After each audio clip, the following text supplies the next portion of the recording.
Welcome to EPG Pathshala. I am Dr. Neeru Tandon, Department of English, VSST College, Kanpur. We are dealing with the paper Linguistics, and in this module number 29, changes in the meanings of words, written by Mr. Ronak Roy of Hyderabad University. He is there, the independent scholar.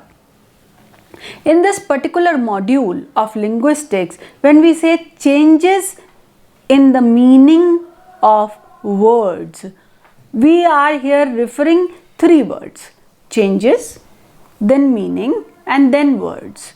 We all know what the change is, we all know what the meanings are, and what are the words. Whenever we deal with words in linguistics, that come under the head semantic. Now, when the words, there is a change in the meaning of the words, what does it imply? Are the words going to change? Or the meaning is getting changed? It is narrowing or it is widening? What are the various theories? How to bring that change? And what is the meaning of bringing that change? Why are we studying it? Such questions will be answered in this particular module. Semantic change deals with change in meaning, understood to be a change in the concepts associated with the word, and has nothing to do with change in the phonetic form of the word. In historical linguistics, semantic change is a change in the meaning of a word. A word may develop a variety of senses and connotations, or meaning can be added, removed, or altered over time across space and time. None of these changes happened overnight. As it was said by George Yule in the book The Study of Language, 4th edition, Cambridge University Press, published in 2010. He said, "They were gradual and probably difficult to discern while they were in progress." Unquote. Attention also provides an account of the causes of language change. Attention in 2001 writes, I quote, "Change is likely to be triggered by social factors such as fashion, foreign influence, and social need. However, these factors cannot take effect unless the language is ready for a particular change." Unquote. They simply make use of inherent tendencies which reside in the physical and mental makeup of human beings. Causality therefore needs to be explored on a number of different levels. The immediate trigger must be looked at alongside the underlying propensities of the languages concerned and of human languages in general. Let us understand it in a better way with certain more examples of semantic change. For example, the word pen originally meant feather or quill. The word pen, pen, with which we write, originally it meant feather or quill. That is a loan word from Old French pen, P-E-N-N-E, feather or the writing quill. But as time changed, it refers to instruments for writing we use today. Now, if you remember, and you must have seen the old movies or something like that, then you could have noticed that the pen they used to write with, it contains frill, or you can say some feather kind of thing with it. So it was associated with that also. In the meantime, what happened? Pen word remains same, but the object is changed. The change in the meaning took place. Every day we are having so many varieties of pen. The pen as a thing remains same. Similarly, the word bow, that is, or arrow, you can say, an instrument, shifted to mean gun in many languages. Above examples point toward the fact that words of a language change their meaning completely or partially over time. Schematically, a semantic change can be represented in three stages, beginning with form A, which has meaning a. Stage 1 is A, stage 2 is A, B, stage 3 a, B. Examples. In stage 1, write means A to cut. In stage 2, write A to cut, scratch B to write. In stage 3, write B to write, that is modern English. So A is equal to write, capital A is equal to cut, and B is equal to write. In the above example, in stage 1, write means to cut. In stage 2, the meaning was extended to include both to cut, scratch and to write. The connection is through writing, which was carved or scratched on wood and stone. This stage is attested in Old English to write, that is WRITAN, to write or to cut. Stage 3 is illustrated by modern English, where write meaning to write only, where the sense of to cut has been lost. Now there are various ways of and types of semantic change. One is widening or extension. Second is narrowing or specialization, you can say restriction. The third is degeneration. Fourth is elevation, hyperbole, litios, euphemism and taboo. Let us discuss them one by one. The first one that we are supposed to pay attention to, that is widening or extension. Extension or widening is a semantic change where a lexeme widens its meaning.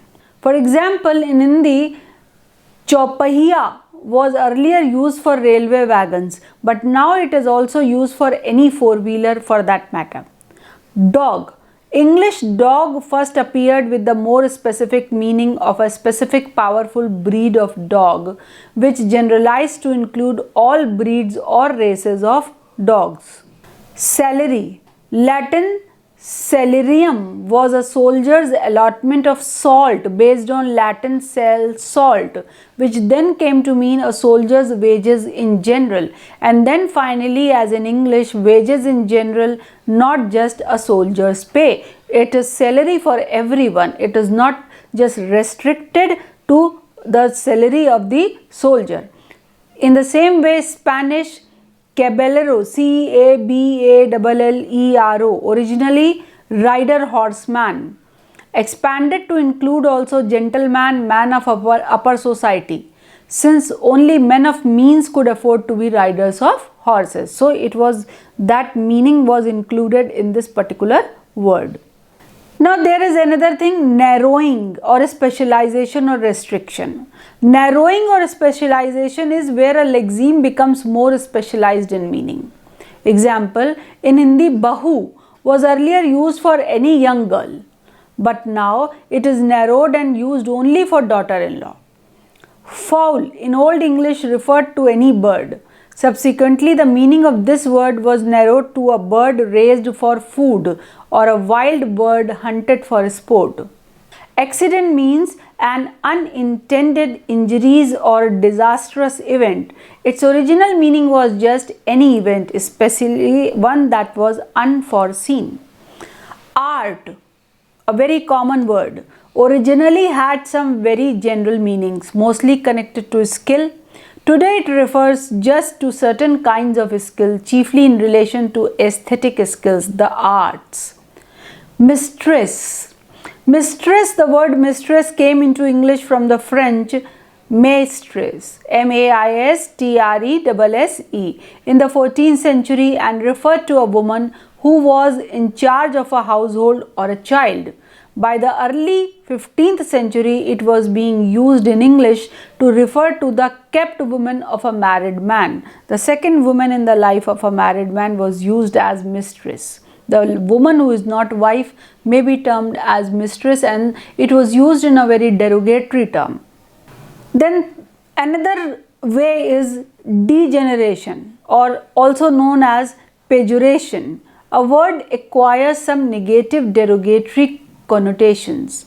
For example, in Hindi, chachundar, a mole. Earlier it was name of an animal, but now it is used for shrew. Amelioration, that is the elevation of a word. Rising of a word in status is called amelioration or elevation. It is derived from Latin melior, meaning better, like pretty. Old English pretty was crafty or sly. Now fond, past participle of Middle English fonen, to be foolish or silly. But now the word has elevated in status, the meaning has changed, and now it is being used in some different senses. Hyperbole.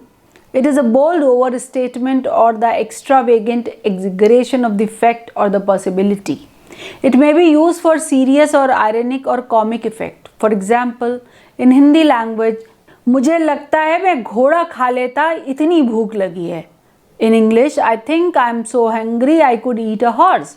The person doesn't mean eating a horse, but he tend to say so because of hunger. So it is a hyperbole that he could anything and he could eat so much. He wanted to just express that. So it is, this hyperbole is also used to express the change in meaning.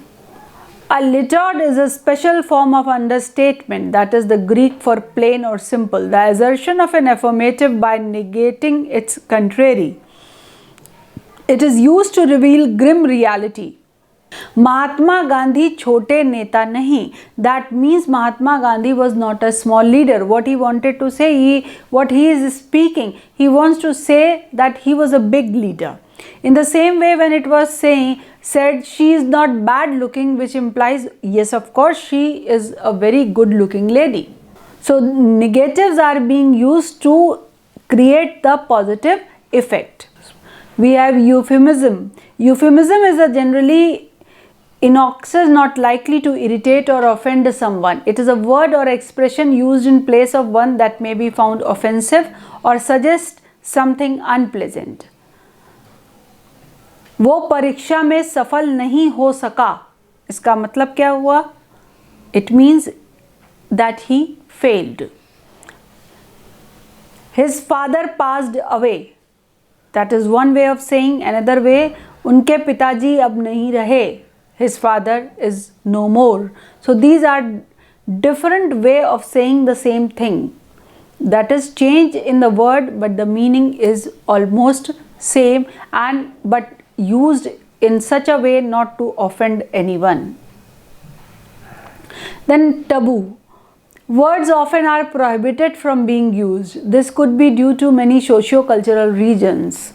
Like in Hindi, the word veshya or prostitute is not to be used in any circumstances by the educated class. This is something considered as abusive part of abusive language, and so it is a taboo to speak or to call someone by this word. Now let us talk about results of semantic change. We know that these are the reasons why semantic change had taken place. We discussed that. Now what is the result of this semantic change? It is possible to classify some of the results of semantic change under headings familiar from sound change. Broadening and narrowing of meanings and amelioration and pejoration are some of them. Semantic shifts often tend to lead merely to the broadening or narrowing of the range of meanings. Broadening of meaning means a word increases its range of meaning over time, resulting in an expansion of meaning. An example of semantic broadening or extension of meaning is the word virus, which earlier referred only to a microorganism, and that is now popularly used to denote various malicious softwares. Narrowing of meaning. In semantic narrowing, a word acquires a specialized sense in which it is applicable only to some of the objects it had previously denoted, or a word of wide usage is restricted in its application and comes to be used only in a special sense. In the opposite of broadening, as the meaning of a word becomes restricted from a general to particular sense. For example, the word meat, which derives from Middle English mete, with the general meaning of food, and now restricted to animal flesh. Amelioration involves a shift to more positive connotation, whereas pejoration involves shifting to a more negative connotation. The word nice has achieved its modern meaning by amelioration from the earlier sense foolish or silly. I will like to just draw your attention that the word nice, usually in the Middle Ages, in the past age, it was considered, the meaning of the word considered foolish or silly. But now the nice means something good. So altogether the meaning of the word has changed. The word knave, K-N-A-V-E, has the negative meaning scoundrel, but it comes from the more neutral word used for boy or servant in Old English. This is known as pejoration. It is observed that semantic changes do not occur at random. On the contrary, it is observed that these changes can be categorized quite systematically on the basis of their tendency to shift or change. Some of the general tendencies of semantic change are as follows.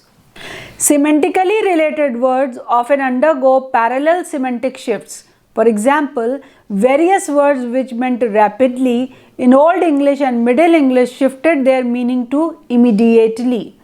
Meaning is also lost through homophony, as in Old English had two verbs, allow and obstruct or hinder. These became homophonous and only the meaning allow survived. Some words may develop temporal senses before, after, behind, like Seema stood before her painting. She had to rest before dinner.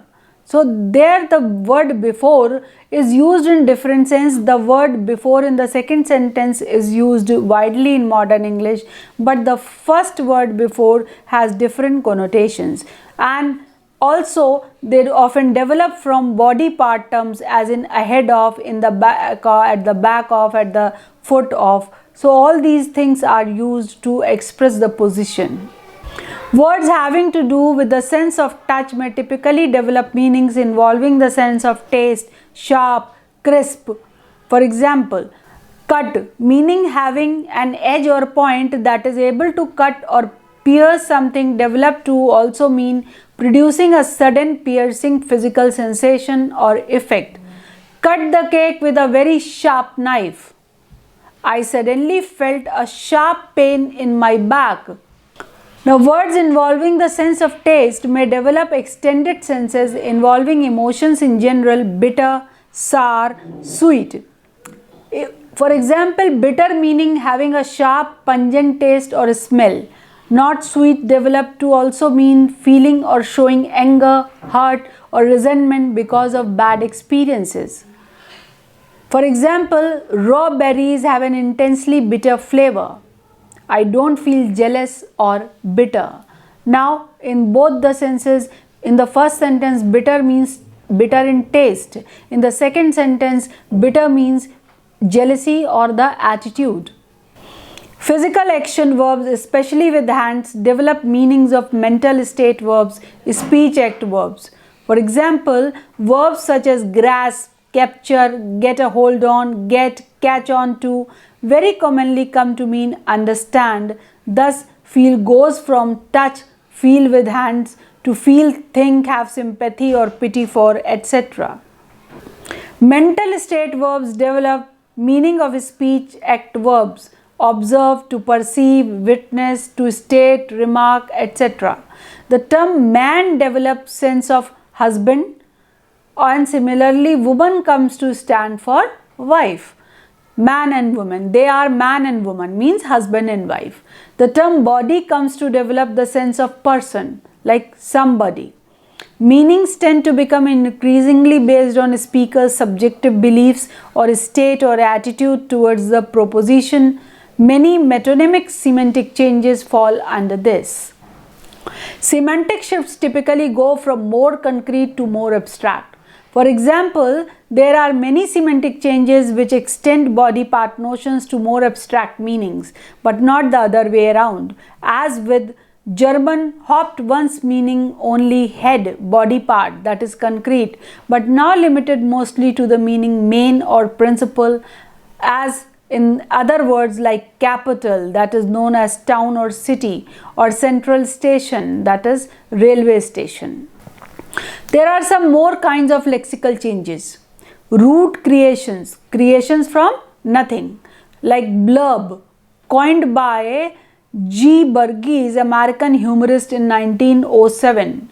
Yahoo, from Jonathan Swift's Gulliver's Travels, the name created for an imaginary race of brutes with human form. You must have not forgotten the famous Hindi song Yahoo of Shammi Kapoor. So it is something like that, that the word was created, and it has been created from nothing, but now it is so well known that everybody has adopted this particular word in their own vocabulary. Acronyms we have. Acronyms are words derived from the initial letters or syllables of each of the successive parts of a compound term or word, like ASAP. Usually we understand ASAP is there to denote as soon as possible, but people who don't want to understand it, they took it ASAP means as slow as possible. Compact disk, or the CIA is Central Intelligence Agency. Compact disk is known as CD. Amalgamations are forms which formerly were composed of more than one freestanding word, which as a result of the change get bound together in a single word. For example, English nevertheless and already are new single words, but come from the amalgamation of separate words of never, the, less, and already. We know nevertheless is one word, but it is a mixture, amalgamation of three words: never, the, less. All these three words stand on their own. Then we have expressive creations. Onomatopoeia is another source of new words. Creations with only nature as a model thought to be the source of words such as buzz, gag, and so on. Interjection, that is also known as ejaculations, are another source exemplified by ah, oh, wow, whew, shush, and many others. And recently you must have heard yeah, that is a slang, but so many people, instead of saying yes, they prefer to say yeah. So that is also the expressive creation. Some expressive words seem to develop out of nothing, as for example, bodacious, remarkable, fabulous, and homogeneous, also spelled in a different way, that means very, very large. So just to summarize, I will like to just remind you that whenever we use words to express ourselves, we at this particular time cannot realize from where this word has come into our day-to-day language. You know, it is said, change is the only thing that is permanent.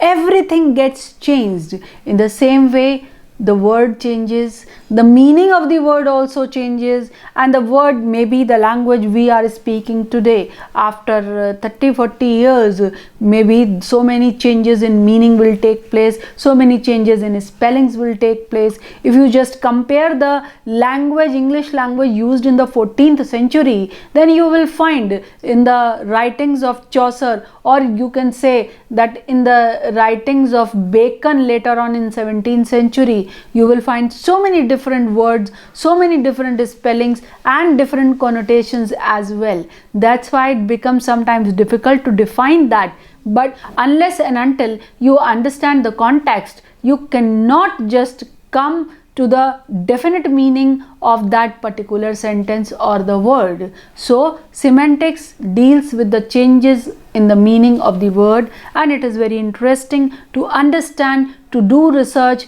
to survey how a particular word came into existence and how the changes taken place in that, the meaning and spelling of that particular word. Enjoy reading. Thank you for visiting EPG Pathshala.